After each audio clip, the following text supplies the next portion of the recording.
Sorry. Looks are important here. We have to. Watching on the radio. Yeah. Ms. Huggins, I want you to feel free to ask any question. Oh, I'm good. Believe me, it's a shame that I can't sit with you here all day and night, because I wouldn't ask you all the questions that I want to ask. It's incredible. Okay, just before we get back onto that train of thought, I have a couple sort of like just quick things here to ask you. You're all set, Bob? Yeah, we're all. Okay. How powerful is Minister Louis Farrakhan? Would you describe yourself as a powerful or influential? That's what I really mean, an influential person. Well, I think it would be vanity for me to discuss how I perceive myself. In truth, I'm a man with a message in my mouth from the Honorable Elijah Muhammad. That message is received very well by black people all over the country. But for me to determine or to say how powerful or influential I am, I would only say this, that I believe, Ms. Huggins, that I am the first black man in the history of the United States to have been so openly censured and repudiated by the United States government and its leadership and religious and political leadership around the country. And yet, the masses of black people are overwhelmingly favorable to me. This has never happened in the history of our sojourn in America before. Whenever the media jumped on a black leader and condemned him as this or that, our people generally went along with it. And this should make the powers that be understand that there's a new mentality arising in our people, that we do not believe that everything that's coming across this media is the truth and the gospel. Well, that brings me to my next point. I think there are many people out there who are afraid of you, who watch you or heard what you said, and they say, "Ooh, should we be afraid of you? Are you a force to be reckoned with?" If fear is that lies will be exposed and our world is built upon lies, then the fear is genuine. But if there is no lie, no exploitation, no evil that is being practiced against the people, and there's nothing to fear from Louis Farrakhan. But of course, this world fears truth. And if a man is bold to speak the truth and is listened to by his people who need the truth and who will rise up on the basis of that truth to achieve power, to free themselves, then the world should rejoice, because America cannot continue to feed and clothe and shelter and educate and give jobs to black people. We are 30 million or more, constantly growing, who need to do these things for ourselves. So if truth will cause us to rise up to do this for ourselves, America should applaud this truth and should applaud the man that is speaking the truth that will wake the people up to do this kind of work. And that's Minister Louis Farrakhan. He's one of those voices. Gee, you had mentioned something there, and it sparked something in my mind that I wanted to ask you about, but now I can't remember. How old are you? 51. Oh, you aren't? Yeah. Really? Yes. You know you look young. You must hear that from people. You are 51 years old. Yes, Mr. Muhammad taught us how to eat, to live. You know, that's what you attribute your really quite extraordinary America and the lifestyle that we live in America contributes to untimely death, even though the health codes in America have extended life to beyond 70 for men and women, and even black life is extended beyond what it was. The Honorable Elijah Muhammad taught us that there are trees that live 1,000 years, and we are human beings. And the reason that we don't live long lives is because we're not living in harmony with the natural and divine laws that govern creation. Once we get in harmony and learn how to eat to live and the best foods to eat, we can stay here a long, long time. You're a testament to that, let me tell you. Yes. You need to move this over just a little bit here. Rub up with your coat. Okay. Okay. When did you become a Muslim? In 1955. When you were how old? I was 22 then. 22 years old. And you were born into what? Were you raised religiously as a young boy? Yes, I was. I was an Anglican. My mother raised me in the High Episcopalian Church. And I was in the choir, and I carried the cross and was an acolyte. And I had a general Christian upbringing. Where was that? That was in Boston, Massachusetts. Did you have a nice childhood? I mean, could we say it's a normal boyhood? We don't hear about you. Yes. I want to find out about this. I know Your so background. many people have said, gee, this guy must have had a terrible childhood. He seems like he's angry at everybody. Must have had a very violent life. But you're smiling. No. You must have had a very nice life. I had a very beautiful young life. My mother gave me violin lessons at 5 years old, and I became quite proficient at playing the violin and won the Ted Mack Amateur Hour and the Horace Height Show and appeared on national television, was well loved by my fellow students who were white and black, and we got along very well. I never suffered the pain of seeing any member of my family lynched or evilly mistreated in police brutality. I've never been arrested, never been in jail. But I'm a person that feels deeply the pain of my own people who suffer, and in truth, suffering people wherever they are in the world. And I was looking for a religious expression. I was too young to see the difference between church teaching and church practice. Now I'm a Muslim nearly 30 years, and I see that my job and my role is not just to teach Islam, but to show the unity between those who believe in Jesus, those who believe in Moses and Muhammad and all the prophets of God, so that the world community might, through their prophets, become one community, even as the prophets are one community. But it takes time to evolve and grow out of your race, out of your color, out of your culture, to see the oneness of human existence. And that is a pilgrimage that each of us need to make. You seem so mild-mannered and soft-spoken, yet when I have seen you, the few times I have seen you on television, we see, you know, Louis Farrakhan and people cheering. Is that a different person who's up there in front of all those people than the man who's sitting across from me now? It's the same person, but that person that you see speaking at that time, he's filled with the spirit of that message that he has to deliver. And unfortunately, television is a commercial vehicle, and the reporters take a bite out of what I say. And of course, if they want to paint me in those more severe moments, then they will catch me at the height of a point where there's deep emotion involved. I'm sure they could have done this to Billy Graham or Jimmy Swaggart or any great preacher of religion. We get fired up sometimes. Do you, is that the instances in which, and I know there's been so much debate over this, about whether or not you call Judaism a gutter religion? Those were not your words, were they? No, they were not. What is it that you said exactly? Let me say, for the record, again, I never referred to Judaism at all.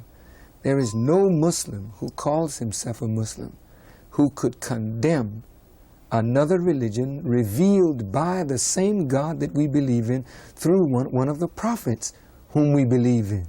But what was it that was a gutter religion? So here's what I said. Okay. I said, that nation called Israel has not had any peace in 40 years. And she will never have any peace, because there can be no peace structured on injustice, thievery, lying, and deceit. Using God's name to shield your dirty religion under his holy and righteous name. The next day, this was said, Farrakhan's latest outrage, Judaism, a gutter religion. What I'm separating, Ms. Huggins, is not what we preach, but what we practice. We all profess good things, but what is our practice? And if my practice is injustice, thievery, lying, deceit, or murder, then I am practicing a dirty religion, but I'm doing it in the name of God. Well, who are the thieves, the deceivers, and the people? In my judgment, those who took land from the Palestinians to set up the state called Israel, justifying it by religious scripture, when in my judgment, and of course we can argue these points, I don't believe the scripture was referring to those persons who are called Jews at all. I believe, and we believe, that the scripture, when it's talking about a promised land, is talking about a people that were in bondage to another people for 400 years. We don't have any record of Jews being in bondage to Egyptians 400 years. That's not in Egyptian history, but it's in the Bible. But we do have a record of black people being in America 400 years, suffering and being afflicted in this land. We don't have a land that we can call our own, though we call America our home. We're not treated as though this is our home. So we believe the promised land is promised to the blacks in this country and not to European Jews who wanted a homeland in the Middle East. We believe that after the murder of Jesus and the dispersal of the Jews, there was a promise that when the Messiah came, those Jews that would come back to the law of Moses and follow the Messiah would have a home in the Holy Land. The Zionists did not wait for the Messiah. In my judgment, they did not fulfill the precondition of coming back to the law of Moses. And Ms. Huggins, there are 600,000 Jews who believe the same way that I believe, only they're not called anti-Semitic, but I am.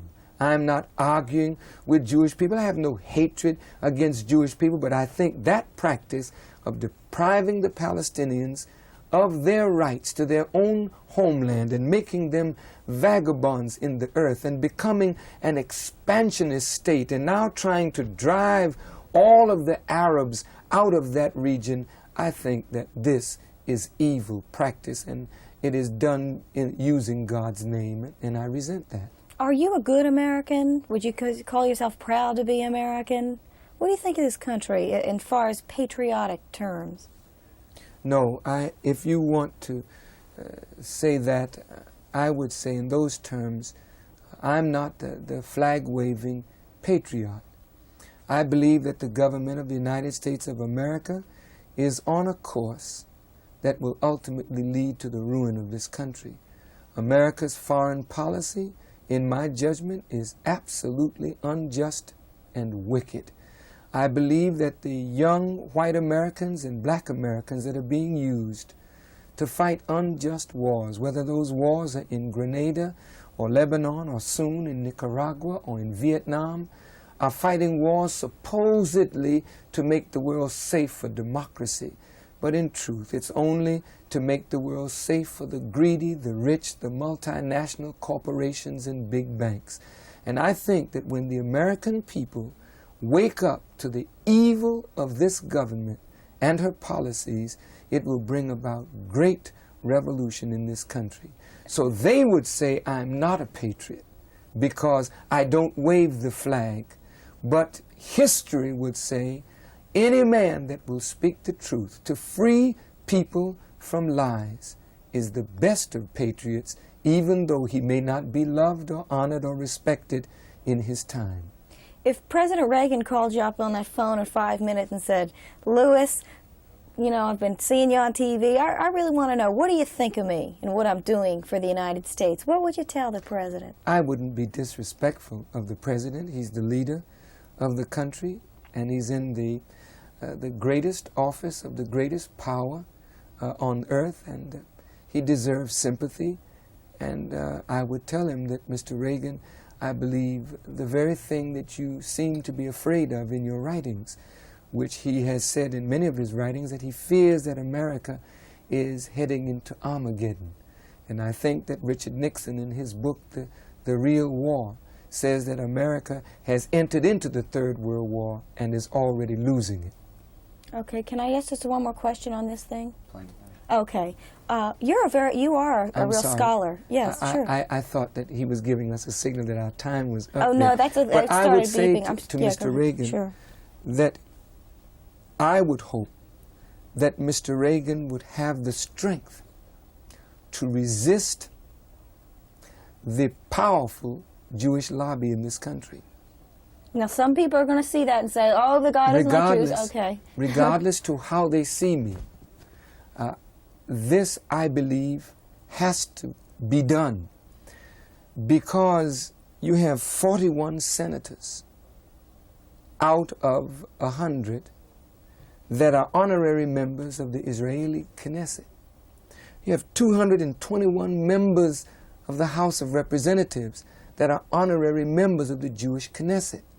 I do not feel, even though it's legal, that a strong and powerful lobby should have control over the direction of American senators who make policy to lead the totality of the American people. And I believe that even though Jewish people feel it is in their best interest to have senators and congresspersons who have a good, strong love for Israel or their desires for Israel, I think that America's Middle Eastern policy is atrocious.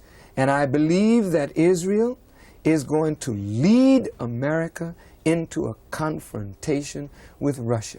And that's why you're concerned about the honorary members of Knesset. I was going to say that you could certainly take any, count up the number of Catholics or the number of this or the number of that. But this is a high priority for you. I mean, this is why you're so concerned about this, their alignment with the Catholics exercise or anything, power. People with blonde hair. Other people exercise power. Jewish people exercise an inordinate amount of power for their numbers in this country. I am not against Jewish people having power. Every people should have power. But when a group that is 3% of the population can wield the kind of power that actually directs Senate activity, that is dangerous.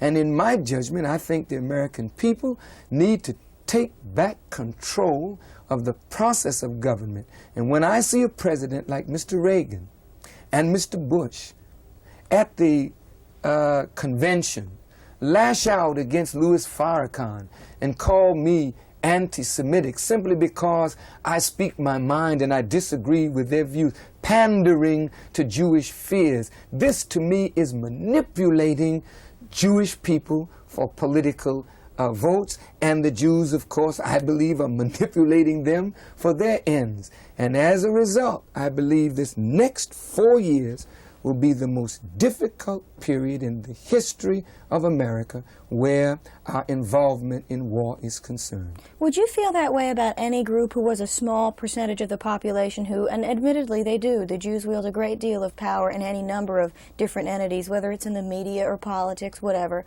Would you feel the same way if it were any other group, if it were black Muslims, or if it were...